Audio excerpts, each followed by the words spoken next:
11ویں جماعت کے اس پیریڈ میں سبھی طلباء اور طالبات کا ایک بار پھر خیر مقدم ہے۔ مرثیہ کی تشریحات کے سلسلے میں آج جوش ملی آبادی کی لکھی ہوئی آواز حق سے اقتباس، اس کی تشریح پیش کی جائے گی، تو آئیے سماعت فرمائیں۔ کیا جوہر شمشیر تھا، کیا زور شجاعت، نزدیک کوئی آئینہ پڑتی تھی یہ ہمت، تابندہ خط و خال میں تھی برق امامت، حیدر کی جو سطوت تھی تو حمزہ کی جلالت، شمشیر نہ تھی فوج پہ بجلی کی چمک تھی، یا ابر سیاہ تاب میں کوندے کی لپک تھی۔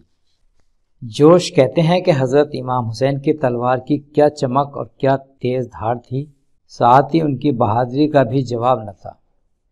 دشمن ان کے نزدیک آئے یہ کس کی ہمت نہیں ہوتی تھی۔ ان کے خط و خال میں امامت کی حرارت پوشیدہ تھی، ان میں ایک طرف حیدر کا دبدبہ اور حضرت حمزہ کی جلالت پوشیدہ تھی۔ حضرت امام حسین علیہ السلام کے ہاتھ میں جو تلوار تھی وہ فوج پر بجلی کی مانند وار کرتی تھی، اسے دیکھ کر ایسا معلوم ہوتا تھا جیسے کالے بادلوں میں بجلی چمک رہی ہو۔ جس سر پہ چلی پے کرے بے جان نظر آیا، جس سمت گئی خون کا طوفان نظر آیا، اونچی جو ہوئی برق کا داماں نظر آیا، نیچی جو ہوئی قبر کا سامان نظر آیا، تلوار تھی یا ساز کے نغمہ تھا غم اس کا، تھا مرکز آواز فنا زیر و بم اس کا۔ جس سر پر حضرت امام حسین علیہ السلام کی تلوار چلتی تھی بس لمحوں میں وہ بے جان ہو جایا کرتا تھا۔ یہ تلوار جس طرف بھی چلتی خون کا دریا بہا دیتی تھی۔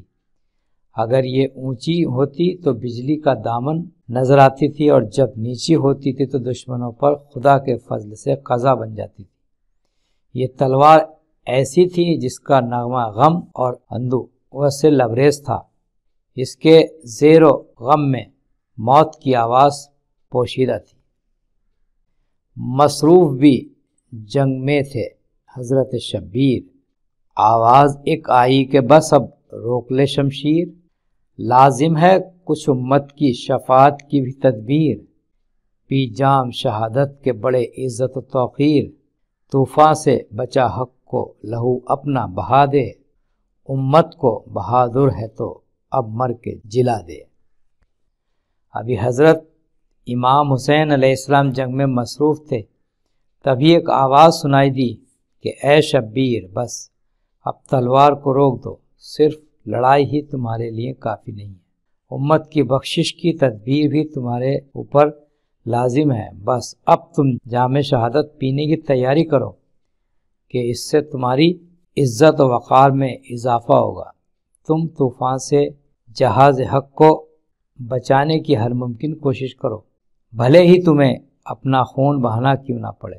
تم اگر بہادر ہو تو اپنی زندگی کو خدا کی راہ میں قربان کر کے امت کے محمدیہ کو سرفراز کرو۔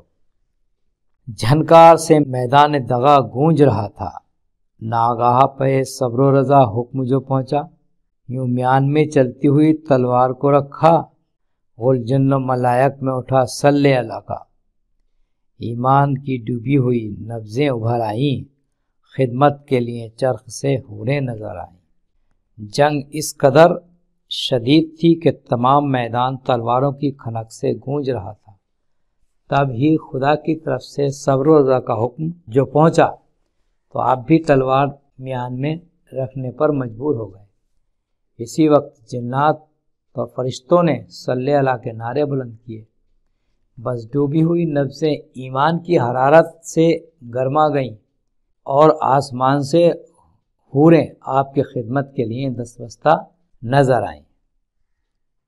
ذروں پہ جو سجدے میں جھکے حضرت شبیر، چلنے لگے ہر سمت سے تیغ و تبر و تیر، بے کس پہ چمکنے لگی شمشیر پہ شمشیر، سر پیٹ کے کہنے لگی یہ زینب دلگیر، چھوٹوں ہی نہ اس غم سے میں کبھی نوحہ گری سے، آندھی کا تصادم ہے چراغ سحری سے۔ حکم ملتے ہی حضرت امام حسین علیہ السلام اپنے مالک حقیقی کو سجدہ کرنے کے لیے زمین پر جھک گئے۔ پھر کیا تھا، ہر طرف سے ان پر تیر و تلوار کے حملے شروع ہو گئے۔ لمحے بھر میں دشمنوں کی تلواریں آپ پر ٹوٹ پڑیں۔ یہ منظر دیکھ کر حضرت زینب رنج و غم کے عالم میں سر پیٹنے لگیں، فرمانے لگیں کہ اس غم سے مجھے شاید زندگی بھر چھٹکارا نہ ملے گا۔ اس وقت چراغ سحری حضرت امام حسین کا آندھی اور دشمنوں سے تصادم ہے۔ ہائے ہائے کوئی عباس دلاور کو پکارو، بابا پہ برا وقت ہے اکبر کو پکارو، اکبر نہیں ملتے تو اصغر کو پکارو، بیٹے پہ چھری چلتی ہے حیدر کو پکارو، زہرا کی دہائی ہے پیغمبر کی دہائی، پھٹتا ہے جگر خالق اکبر کی دہائی۔ کوئی ہے جو حضرت عباس کو بلا دے، بابا پر برا وقت ہے، کوئی اکبر کو پکارو، اکبر نہ ملے تو اصغر کو پکارو، بیٹے پر چھری چل رہی ہے اس لیے حیدر کو پکارو۔ ظلم کی گھڑی میں رسول خدا صلی اللہ علیہ وسلم اور حضرت فاطمہ کی دعائی ہے، خالق اکبر یعنی اللہ رب العزت کی دعائی، بس اس وقت جگر پھٹتا جاتا ہے۔